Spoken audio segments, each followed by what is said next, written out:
welcome back to Railroads Online. And we are here in Aurora Falls, continuing what I was doing last time, which was a little while ago. Here's the Ruby Basin I was using last time. I have upgraded to the Lima 280. There's been a game update since the last time I recorded it, so as you can see in the bottom right, we have a little mini-map. And it's not the most useful thing ever, because all the cars are just generic icons, and they rotate with the camera, so I can't actually tell where things are and what things are with it, in terms of the cars, and the track is all dashed lines, which is a bit messy.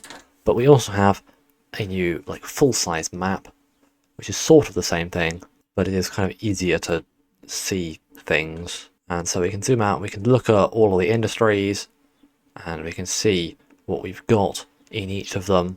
And then we've got the telegraph office, which we can teleport with. And the most important thing with this is probably the fact that we can flick switches. So I can go and click on this here, and the switch will flick, which is really useful in single player, where I don't have someone else who can go ahead and flick on my switches. As you can tell, I have my new train hooked up to a couple of things here. We have the mail baggage car and a couple of the high side gondolas.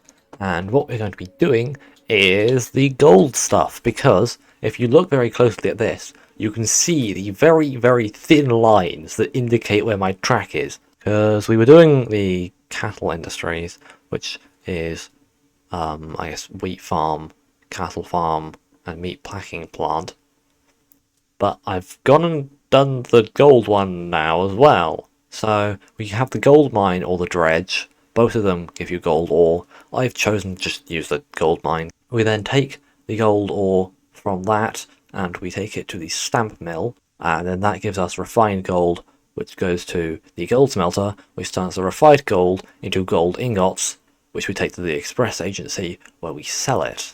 And I've delivered quite a lot of stuff to them, because every 5 of each of the things you put in the gold mine, you get 1 gold ore, which is not very efficient. And then the stamp mill has the same ratios of 5 of everything gets you 1 thing, which means that the 32 gold ore that I have here, I got from putting in a huge amount of the base resources, and that 32 gold ore is going to boil down to 6 refined gold, which goes to 6 gold ingots. But it's almost somewhat slightly pointless, because this is the second most expensive train in the game, and I still have over 5,000 money lying around just from delivering the stuff to set up running this industry. But we'll see how much I can make from delivering the actual gold itself. All of the gold industry is in this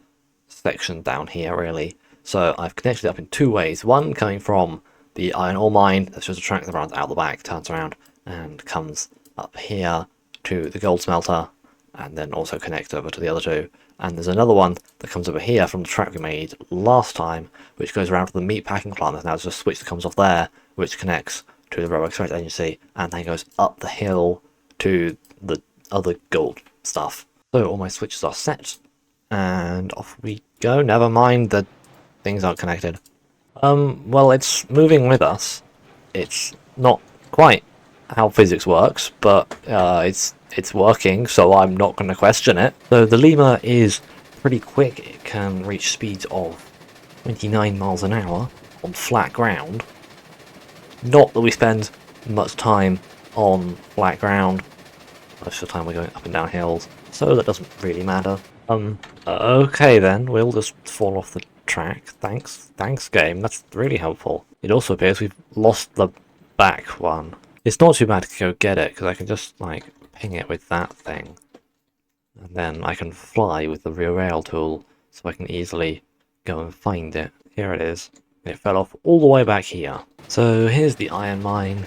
It's mostly the same as it was before, except that there's now an extra switch here that goes off this way, and instead of the turntable, I have a big Y which connects to this track from over there.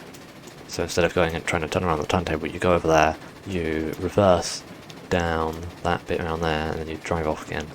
this way to turn around. And then this track that we're on here starts going up the hill, and it ends up on that track that you can see up there.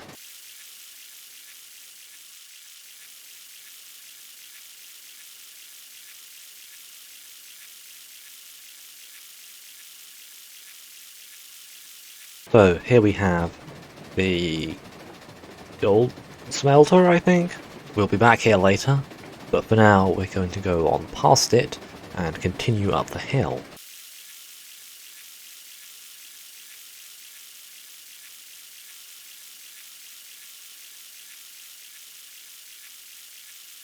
And here is the gold mine. And we've made it here with all the things that are supposed to be following us without losing any this time. So what we're going to do is stop here somewhere and pick up 32 gold. So each of these can carry 22, but I'm just going to put 16 in each so that it's evenly distributed. If it will let me use it. How do I use it? Is there a thing I need to do? I haven't actually taken anything out of it yet, so I have not... Oh, there's a wheel. Why is there a wheel? This is just unnecessary. Like, the other system of just moving the thing up and down works perfectly fine. Because all the other things like this, you just lift the spout up and down, and that works. Can I do this, though? Yes, I absolutely can. Because on all of these sort of crane things that aren't actually cranes, there is a certain point of the opening at which it dispenses its item, and so you can just open and close it near that point, and you can just get it to unload from the thing and load into the car much quicker. I don't know what all this dust is because it's got nothing in it. It doesn't count for anything. I can just stand in the stream of gold dust. Tasty. So now I've just got to go back down the hill, but not all the way. We're going in a slightly different way, I guess, because we've got to go back down to the gold smelter and then down again to the stamp mill. So here we are at the gold smelter again, and we're going past it again. This time we're going to turn around here and go over that way. So the gold smelter is just over there. We've come over here, and now we've got to deal with this. And you can see it rendering in slowly over there. We're not going to need any regulator. We're probably going to need about 10% brake. This is one of the steepest things that I've built, and 10% might not be enough brakes. And this thing has pretty good brakes. Now see, this was a solid like 3.5, 4%, and then I put a switch in it. So now this bit here is like 6%, and then it goes to nothing, and then it goes back to like 6%, and then back to 3%, because the splines sorted themselves out and made themselves nice and smooth, and also made it very wobbly and steep, because occasionally you can get switches to go on hills, and most of the time they just don't want to, and I'm yet to work out how to make them consistently be on a hill. Because if I could have the switch be at the like 3.5% of everything else, that would be nice and smooth. But it isn't. It has to go flat, and then it has to go sharply up to get back to where it was. And I cannot remember which side we need to put the goal on. So we're going to go into this side, and we're going to hope. Nope, this is coal. We just have to reverse back up and go into the other side. Now you can actually flick the switches on the mini-map. It's a little unreliable, but it looks like it is actually working today. So you see, I was down there, and now I'm going this way, and I didn't have to get out and change the switch. I just clicked it on the minimap, and it actually worked, because it felt like it. What I found is that all the switches that I had built before this update needed to be switched once before they actually got it right. So the first time I switched it, nothing actually happened. So gold ore goes in there, and I have gold ore here. There we go. It all goes in and actually works properly, and it's already taken the first 5 to convert it into refined gold. And as you can see down there, there is another Y over here that I can just turn around. I'm actually going to try and take this one with me, because I don't want to have that at the back. It just feels wrong to have the taller thing at the back of the train, I feel like the tall thing has to be the first one. So, hopefully this works. No, apparently they didn't uncouple.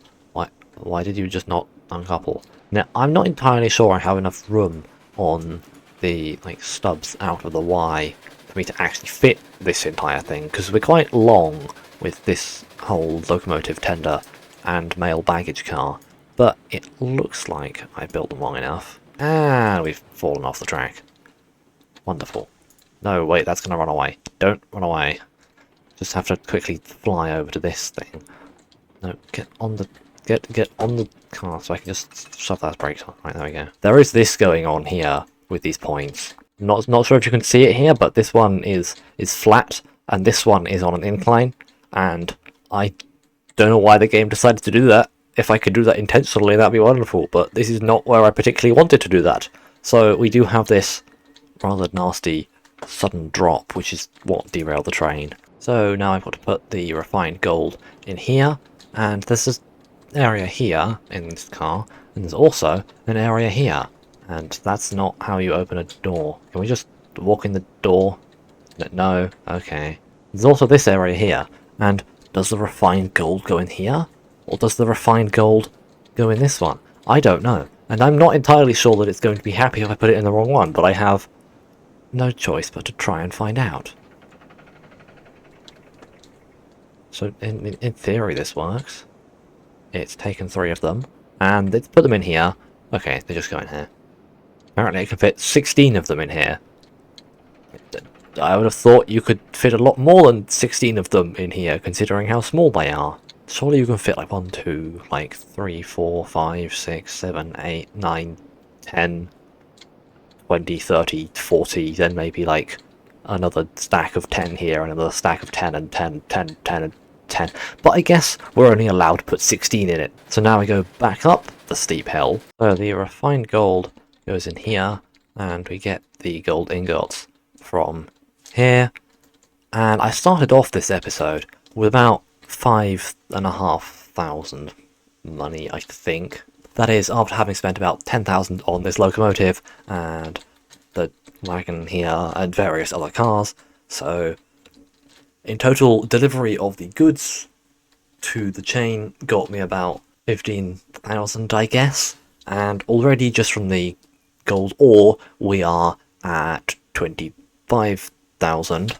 So let's see how much we get for the refined gold. 1 refined gold does not make 1 gold ingot, it makes 1 gold ingots, plural, because each one item is a safe, which I can only assume is full of gold ingots. I can't actually go inside it to tell, but I assume that there's a bunch of gold ingots in there. So we have actually got quite a number of gold ingots. Now, it's going to actually load it. So it slides out of here and does something. Okay, it is going in there. Oh wait, this can only hold 5. And they go in here as well. What's the point of this side of the train then? If nothing goes in here? Can't I just chop it there and have a shorter one? Oh come on, surely you could pack these more efficiently. Are you seriously telling me you can only fit 5 in here? Look at all this room. But we are now up to 42,000. So the gold ore, all 32 of it, got us about 19,000. And then this has got us 18,000-ish, approximately. Obviously, I'm truncating all the numbers at the thousands and then using that to do the calculations on. So I guess now we see how much the gold ingots are worth, and everything has just become trivially cheap, because this thing is this locomotive here is 7,500, and now I can buy nearly 6 of them. So to sell this, we're going to have to go back over towards the stamp mill, but we're actually going to go and use that switch that's on the hill, and that will take us down here, around there, and then we're going to actually need to go over to it. And again, I have no idea what side we're going to need to load it from, so we're just going to see whichever one we go to first, and hope that's the right one.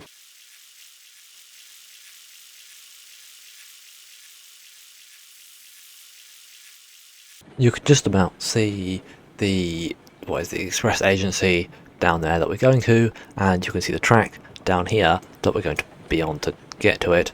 We've just got to go around a little loop over here first, because I wanted to make sure this track was fairly shallow so that I could actually get all the resources up to the stamp mill that I need to get there, because things like water are quite heavy. Because this is the only good that goes to the express agency, in theory I should be able to throw it either side, right? And if not, why did I bother building it on both sides? Ah, it's fallen off the track. By the looks of things, they probably want it over here, not in this wall. Although maybe it'll work over here. Do I want to try and find out with my very expensive cargo? No, I do not. If it works on this side, I'll probably just delete the track on the other side, because I don't particularly want to have a track that may or may not work that will just confuse me later. So we're on 42,000, and if I press this and unload one of them, never mind, it won't let me unload. That means we're not in the right place, which means I have no idea what I'm doing. Do they want it on, like, this side? What's the point of it being this orientation then? So I've made this a whole load more messy to just throw a track that goes round like that, and now we see if that works. All the other industries, I guess this isn't actually an industry, have the glowy white text telling you what resource they want and where, which is rather useful in knowing where they want you to put the resources. And also this doesn't have it, because like the freight depot, it doesn't have a storage of things. Anything that it picks up, it just immediately sells for money, and this is fairly sharp. The train seems a little unhappy about it, but it's fine. We made it, just about. Oh, there we go. Is it working? Yes, it is. And that gained us another... Oh, okay, that was 32,000.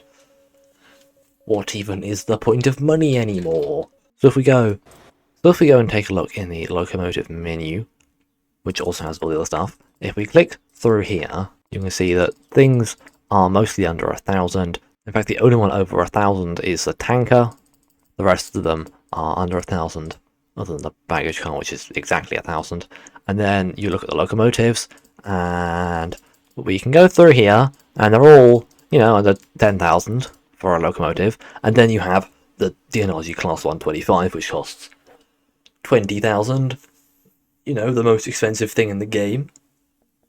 We've got the Lima Toyota, which is sort of the one theoretically underneath it. It has 9,000 less pound-feet of tractive effort, but it has a faster top speed.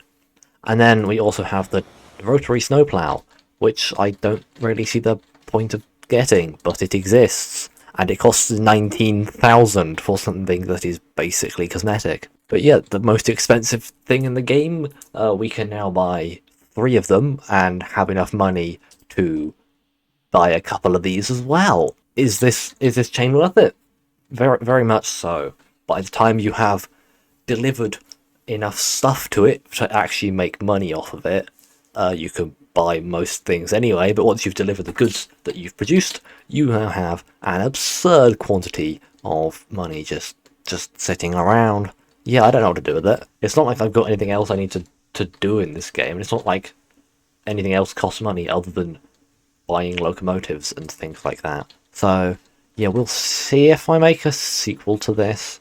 There may not be another video in the series, unless you have something you want me to try out, because I have now completed all the new stuff and the old stuff. But thank you for watching, don't get distracted, go subscribe now, and until next time, goodbye.